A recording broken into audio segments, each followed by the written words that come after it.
Serial Anupama के आज के एपिसोड में हमें यह दिखाया जाता है कि अनुपमा अकेले रहती है। वहीं पर से समर जा रहा होता है। अनुपमा समर को बुलाती है और ये बोलती है, समर तू मेरे एक काम करेगा। इधर किंजल कुछ काम कर रही होती है। उसी बीच में समर डोर को नॉक करता है। किंजल समर को अंदर बुला लेती है और ये बोलती है, अब तुम ही मुझे ज्ञान देने के लिए आ गए हो। किंजल समर की तरफ देखने लग जाती है। समर ये बोलता है, मुझे पता है आप गुस्से में कुछ खाएंगे नहीं, इसलिए मैंने आपके लिए दूध ले आया है, ये लीजिए दूध पी लीजिए। किंजल दूध नहीं पी रही होती है, लेकिन समर किंजल को मना लेता है। किंजल दूध पी लेती है। इधर अनुपमा नीचे समर का वेट कर रही होती है। समर आता है। अनुपमा ये बोलती है, किंजल ने दूध पिया। समर ग्लास दिखा देता है। फिर अनुपमा ग्लास लेकर वहां से चली जाती है।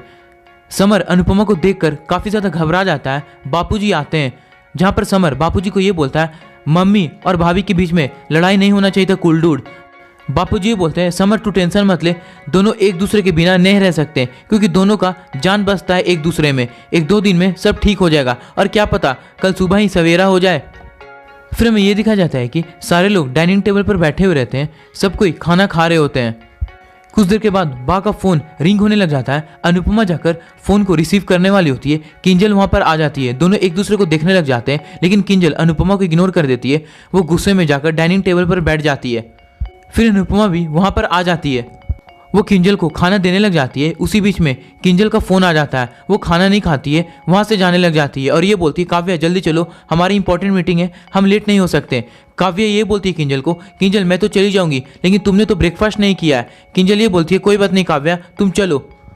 उसके बाद काव्या और किंजल वहां से जाने लग जाते हैं। अनुपमा से देखा नहीं जाता है। वो पूड़ी में चटनी लगाती है और पाकी को ये बोलती है, जा किंजल को दे दे। पाकी भागने लग जाती है और किंजल को रोक लेती है और ये बोलती है, भाभी आप ये ले लीजिए, कार पर खा लीजिएगा। लेकिन किंजल अनुपमा का खाना नहीं खाती है और ये बोल देती है, नहीं पाकी मुझे नहीं खाना है, क्योंकि आज मेरा काफ़ी इंपॉर्टेंट मीटिंग है और तुम्हें नहीं समझ में आ रहा है कि मैं कितना ज़्यादा नर्वस हूँ। किंजल ये सब बोलकर वहां से चली जाती है। अनुपमा को काफी बुरा लगता है। वो वहां पर बैठ जाती है, काफी रोने लग जाती है और ये बोलती है, मेरी बच्ची आज फिर से भूखी चली गई, कल रात से उसने कुछ नहीं खाया है। इधर काव्या और किंजल आपस में बात कर रहे होते हैं, जहां पर काव्या किंजल को ये बोल रही होती है, किंजल पता है जब से हमने मुंबई वाला डील क्रैक किया है ना, हमने सेलिब्रेट नहीं किया है, क्यों ना आज हम लोग जाएं और रात में अच्छे से रेस्टोरेंट में जाकर अच्छा सा डिनर खाएं। लेकिन किंजल कुछ बोलती नहीं है और ये बोल देती है, मेरा मूड नहीं है। काव्या ये बोलती है, मुझे पता है किंजल तुम क्या सोच रही हो, तुम बा और अनुपमा के बारे में सोच रही हो ना, कि वो लोग क्या सोचेंगे। किंजल काव्या की तरफ देखने लग जाती है। काव्या ये बोलती है, किंजल मुझे पता है तुम्हें बिल्कुल ही मूड नहीं होगा, इसलिए तो मैं जा रही हूँ तुम्हारे साथ, तुम्हारे मूड को ठीक करने के लिए। चलना, मजा आएगा काफी, मैं तुम्हारे मॉम को भी बुला लूंगी और हम लोग तीनों काफी मजा करेंगे। काव्या के मनाने पर किंजल मान जाती है। फिर काव्या ये भी बोल देती है, और किंजल तुम किसके बारे में सोचते रहती हो कि वो लोग क्या बोलेंगे। जब तुम आई सुबह सबके सामने किसी ने भी तुमसे बात नहीं किया, तो तुम उस फैमिली के बारे में क्यों सोच रही हो, जहां पर तुम्हारे कोई पॉइंट नहीं देते बात का, न तुम्हें इज्जत करते। इधर किंजल फिर से काव्या के बातों में आ जाती है और काव्या इधर मुस्कुराने लग जाती है। फिर हमें यह दिखाया जाता है कि रात हो जाती है। अनुपमा घर की तरफ आ रही होती है। वो देखती है कि सारे घर वाले बाहर हैं। अनुपमा परेशान हो जाती है और वो सारे घर वालों से ये पूछती है, क्या हुआ, आप लोग सब बाहर क्यों हैं। भाई ये बोलती है, किंजू बेबी अभी तक घर नहीं आई है, इतना रात हो चुका है और वो बता कर भी नहीं गई थी। अनुपमा ये बोलती है, जरूर वो ऑफिस में होगी, किसी इंपॉर्टेंट मीटिंग को अटेंड कर रही होगी। मनाज ये बोलता है, मैंने ऑफिस में फोन लगाया था, वो लोग वहां पर भी नहीं है, ना काव्या का फोन उठ रहा है ना किंजल का फोन उठ रहा है, क्योंकि दोनों का फोन स्विच ऑफ है। सारे लोग काफी परेशान हो जाते हैं। उसी बीच में काव्या और किंजल आ जाते हैं। दोनों काफी हंस रहे होते हैं, मुस्कुरा रहे होते हैं। जिसे ही सारे घर वाले काव्या और किंजल को देखते हैं, वो थोड़ा शॉक्ड हो जाते हैं। उसके बाद दोनों कार से उतरते हैं और घर की तरफ आने लग जाते हैं। फिर काव्या ये बोलती है, क्या हुआ, आप लोग सब हम दोनों को ऐसे क्यों देख रहे हैं, हमने क्या किया। फिर मनाज काव्या के पास आता है और ये बोलता है, काव्या तुम लोग दोनों कहाँ गई थी, तुम लोगों को पता भी है, तुम लोग दोनों की चिंता में हम सबकी जान निकल गई थी। काव्या ये बोलती है, मनाज एक ही दिन तो लेट हुए और इसमें कौन सी बड़ी बात है। किंजल का मूड ऑफ था तो मैंने ही उसे बोला था कि हम लोग डिनर करेंगे साथ में जाकर, और इसमें हमने गलत क्या किया। वैसे भी मैं अनुपमा जैसी अच्छी बहू तो नहीं बन सकती और घर के नज़रों में मैं कभी भी अच्छी बहू नहीं बन पाऊंगी, तो मैंने सोचा कि अच्छी सासी बन जाती हूँ। फिर वो किंजल की तरफ देखती है और ये बोलती है ना मेरी ब्यूटीफुल, हमने काफ़ी इंजॉय किया ना। जिसे ही काव्या इस लाइन को बोलती है, सारे घर वाले शॉक्ड होकर काव्या की तरफ देखने लग जाते हैं कि ये सब कुछ में काव्या का ही गलती है। फिर अनुपमा काव्या के पास आती है और ये बोलती है, काव्या घूमना फिरना बाहर रहना कोई दिक्कत नहीं है इतनी रात तक, लेकिन अगर एक बार भी तुम लोग हमें बता देती तो हम लोगों को इतना चिंता नहीं होता। और किंजल तुम्हें पता भी है हम सबको तुम्हारी चिंता कितना ज्यादा हो रही थी, तुम एक बार बता नहीं सकती थी। तुम्हें पता है किंजल, बाबा जी ने तुम्हारी चिंता के चक्कर में खाने नहीं खाया है और उन्हें टाइम से खाना खाने की आदत है क्योंकि उन्हें दवाई लेना पड़ता है। किंजल भड़क जाती है और ये बोलती है तो मैं क्या करूं मम्मी, इसमें मेरी क्या गलती है? मैंने किसी को क्या बोला था कि आप लोग सब मेरे लिए वेट करिएगा खाना खाने में? अरे खाना बनाओ तब इशू, खाना नहीं खाओ तब इशू। आप लोग चाहते क्या है? मेरे हर चीज़ में इतना रिएक्ट क्यों करते हैं? मुझे ये बात समझ में नहीं आती। सारे लोग हैरान हो जाते हैं कि किंजल फिर से अनुपमा को सुना दी। फिर समर खुद को रोक नहीं पाता है और वो ये बोल देता है भाभी मैं इतना ज्ञानी नहीं हूँ कि मैं आपको ज्ञान दूँ, लेकिन मैं इतना डम भी नहीं हूँ कि आपका हर रिएक्शन का मैं पलट कर जवाब नहीं दूँ। आप इतनी हर छोटी छोटी बात पर रिएक्ट क्यों कर रही हैं? आपको इतनी सी बात समझ नहीं आ रही है? किंजल समर को भी सुना देती है और ये बोलती है हाँ मेरी तो सब गलती है। अरे मम्मी भी तो अभी आई है ना, बस थोड़ा सा क्या मैं लेट हो गई, आप लोग सब मुझे सुनाने लगे और मैं कोई जानबूझकर लेट नहीं आई थी। मुझे पता था कि तोशु रात तक घर में आएगा इसलिए मैं लेट आई थी, लेकिन बस आप लोगों को जरा सा मौका चाहिए मुझे सुनाने का और कुछ भी नहीं। किंजल गुस्से में वहां से चली जाती है। फिर काव्या ये बोलती है आई एम सॉरी, मैं अगली बार से फ़ोन कर दूंगी या मैसेज कर दूंगी, मैं आप सबको बता कर जाऊंगी। फिर काव्या घर के अंदर चली जाती है। किंजल कपड़े उठाकर अपने कमरे में जा रही होती है। काव्या किंजल को आकर और भी ज़्यादा भड़काने लग जाती है और ये बोलती है देखा किंजल, थोड़ा सा तुम लेट क्या हो गई, सबने राशन पानी लेकर तुम्हें सुनाने लग गया। अरे तुम्हारी गलती क्या थी? हम लोग तो बस थोड़ा सा एंजॉय करने गए थे ना, लेकिन तुमने क्या 2-3 घंटा अपने हिसाब से जिंदगी जी लिया। सारे घर वालों को बर्दाश्त नहीं हुआ और ना जाने उन लोगों ने बस इतनी सी छोटी सी बात को लेकर तुम्हें कितना ज़्यादा सुना दिया। देखो किंजल, तुम ना जाने कितनी ज़्यादा आदर्श बहू बनने की कोशिश की थी, लेकिन घर वालों को कभी नहीं दिखा, वो बस अनुपमा अनुपमा करते रहते हैं। इसलिए किंजल आदर्श बहू बनने में कोई फ़ायदा नहीं है। तुम ही देखो ना, मैं अपने टर्म्स एंड कंडीशंस पर जिंदगी जी रही हूँ। भले घर वाले मुझे पसंद नहीं करते हैं, लेकिन मैं अपने हिसाब से जिंदगी तो जी रही हूँ ना, किसी के रोक टोक में तो नहीं ना हूँ।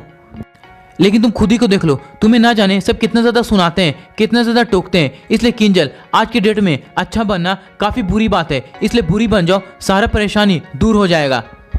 किंजल काव्या को ये बोल देती है thank you Kavya for your suggestion and thanks for treat. इधर ये दिखाया जाता है कि अनुपमा और वनराज अकेले रहते हैं, जहां पर वनराज ये बोल रहा होता है अनुपमा देख लो, एक घर पहले ही मेरी वजह से टूट चुका है, दूसरी बार घर तुम टूटने मत देना, किंजल को प्लीज संभाल लो और किंजल को काव्या 2 मत बनने दो। ऊपर से काव्या ये सब देख रही होती है। काव्या वनराज को सुनाने लग जाती है और ये बोलती है वी आज फिर से तुम अपनी पहली पत्नी से छुपके बात कर रहे हो सीक्रेटली। वनराज काव्या पर चिल्लाता है और ये बोलता है तुम्हें ये सबसे क्या मतलब है, क्या मैं अब बात भी नहीं कर सकता? काव्या ये बोलती है हाँ बात करो, उसमें कोई प्रॉब्लम नहीं है, लेकिन छुपके हमेशा क्यों करते रहते हो? और मुझे ये नहीं समझ में आता तुम लोग दोनों बात क्यों करते रहते हो एक दूसरे से। काव्या नीचे आ जाती है और वो वनराज को ये बोलती है देखो वनराज बात करो, लेकिन मुझे पता है अनुपमा तुमसे क्या बात करती होगी, वो हमेशा मेरे बारे में तुम्हें कान भरते रहती होगी। अनुपमा ये बोलती है काव्या ये काम तुम्हारा है, मेरा नहीं। और काव्या ये भूलो मत, मुझे सब समझ में आ रहा है तुम क्या करने की कोशिश कर रही हो। मैं कुछ बोलती नहीं इसका मतलब ये नहीं है कि मुझे कुछ दिखाई नहीं देता, मुझे सब कुछ समझ में आ रहा है। अगर किंजल को हासिल करना है ना तो उसको अपने पास बुलाकर करो, ना कि सबसे दूर करके। ये जो तुम रिश्तों में फूट डालने की कोशिश कर रही हो ये मुझे सब दिखाई दे रहा है, इसलिए काव्या संभल जाओ। फिर अनुपमा काव्या को ये बोलती है काव्या तुम किंजल के साथ घूमो फिरो, उसके साथ ऑफिस जाओ, खाना पीना खाओ, लेकिन किंजल को मेरे खिलाफ भड़काओ मत, किंजल को मुझसे दूर मत करो, क्योंकि किंजल मेरी बेटी है। भले थोड़ा सा हम लोगों के बीच में मनमुटाव आ सकता है, लेकिन मेरे रिश्ते इतने कच्चे नहीं हैं कि किंजल हमेशा हमेशा के लिए ऐसी हो जाएगी, क्योंकि मुझे अपने रिश्ते पर पूरा यकीन है। लेकिन अगर तुम आगे जाकर उन लोगों को मेरे खिलाफ भड़काओगी और सबसे दूर करने की कोशिश करोगी तो मैं ये बिल्कुल होने नहीं दूंगी काव्या, इस बात को तुम हमेशा याद रखना। अनुपमा ये सब बोलकर वहां से चली जाती है। वनराज काव्या की तरफ आता है और ये बोलता है अनुपमा ने जो भी बोला वो तो तुम्हें समझ में आया नहीं होगा, लेकिन मैं फिर से रिपीट कर दे रहा हूँ, काव्या तमाशा करना बंद करो। फिर काव्या वनराज को ये बोलती है लेकिन वनराज मैंने तो कुछ किया ही नहीं, अब किंजल को असली चेहरा अनुपमा का दिखने लग गया है तो उसमें मैं क्या कर सकती हूँ। वैसे वनराज अनुपमा ने इस घर को पूरी तरह से जकड़ कर रखा है, वो सबको अपने कंट्रोल में रखती है और सबको अगर धीरे धीरे अनुपमा का असली चेहरा दिखने लग गया है तो अब मैं क्या कर सकती हूँ ये बात मुझे समझ में नहीं आ रहा है। मैं तो बस किंजल की गुड फ्रेंड बनने की कोशिश कर रही थी। वनराज ये बोलता है जिसकी ऐसी दोस्त हो उसे दुश्मन की क्या जरूरत है। काव्य को काफी बुरा लगता है, वनराज इतना कुछ बोलकर वहां से चला जाता है। इधर समर और नंदिनी आपस में बात कर रहे होते हैं, जहाँ पर समर सब कुछ नंदिनी को बता देता है। नंदिनी ये बोलती है मैं ये विश्वास नहीं कर पा रही कि किंजल भाभी इतनी जल्दी बदल गई। समर ये बोलता है किंजल भाभी बदली नहीं है बल्कि उनका बिहेवियर बदल गया है। नंदिनी ये बोलती है मुझे पता है समर, ये सब मासी की स्ट्रेटेजी है, क्योंकि किंजल भाभी का रिश्तों में क्रैक आना घर को अलग कर सकता है। समर ये बोलता है हाँ नंदू, मुझे भी इसी बात का डर है। नंदिनी ये बोलती है लेकिन समर मैं तुमसे वादा करती हूँ मैं ये स्टूपिडिटी कभी नहीं करूंगी, क्योंकि मैं मासी को अच्छे से जानती हूँ, वो क्या करने की कोशिश कर रही हैं और मैं कभी भी मासी की बातों में नहीं आऊंगी, ये बात मुझे पता है। इसलिए समर तुम मुझे डांट देना, समझा देना, लेकिन मैं वादा करती हूँ मैं ऐसी गलती कभी भी नहीं करूंगी। उसके बाद नंदिनी ये सब रिकॉर्ड करके समर को भेज देती है। समर ये बोलता है ये सब तुम मुझे क्या भेज रही हो नंदिनी? नंदिनी ये बोलती है वही सब जो मैंने अभी कहा कि तुम मुझे याद दिला सको कि मैं स्टूपिडिटी कभी ना करूं। फिर दोनों एक दूसरे को गले लग जाते हैं। समर ये बोलता है काश मम्मी और भाभी के बीच में जो अनबन हुई है वो ठीक हो जाए। कल के एपिसोड में हमें ये दिखाया जाता है कि किंजल अनुपमा के लिए केक बनाती है। वो अनुपमा के पास जाती है और ये बोलती है सॉरी मम्मी, मुझसे काफ़ी बड़ी गलती हो गई, लेकिन मुझे माफ़ कर दीजिए, मैं आइंदा ऐसे कभी नहीं करूँगी। अनुपमा ये बोलती है किंजल मैं तेरा गुस्सा बर्दाश्त कर सकती हूँ लेकिन तेरा नफरत नहीं। फिर हमें ये दिखाया जाता है कि कोई आदमी आता है और वो ढेर सारा राशन लेकर आता है। भाई ये बोलती है ये सब क्या है, किसने ऑर्डर किया है? अनुपमा ये बोलती है ये हमारे घर का नहीं है। काव्य ये बोलती है अनुपमा इसे मैंने ऑर्डर किया क्योंकि घर में सामान ऑर्डर करना था। भाई ये बोलती है पहले घर में सामान कम था, जो तू भी यहाँ पर आ गई है इतना सारा सामान लेकर, अरे सारा सामान बर्बाद हो जाएगा। काव्य को गुस्सा आ जाता है और वो ये बोल देती है तो मुझे बता दीजिए कि कितना क्वांटिटी में क्या सामान खरीदना है, वरना सब कुछ अलग कर दीजिए, ये सामान भी। भाई ये बोलती है घर तो पहले ही अलग हो गया है, अब तू क्या सामान भी अलग करवाएगी? सारे घर वाले बा और काव्य की अनबन को सुन रहे होते हैं, उन्हें भी काफ़ी गुस्सा आ रहा होता है। तो आज के लिए बस इतना ही। इसी तरह के लेटेस्ट अपडेट्स को सबसे पहले जानने के लिए हमारे चैनल को जरूर सब्सक्राइब करें।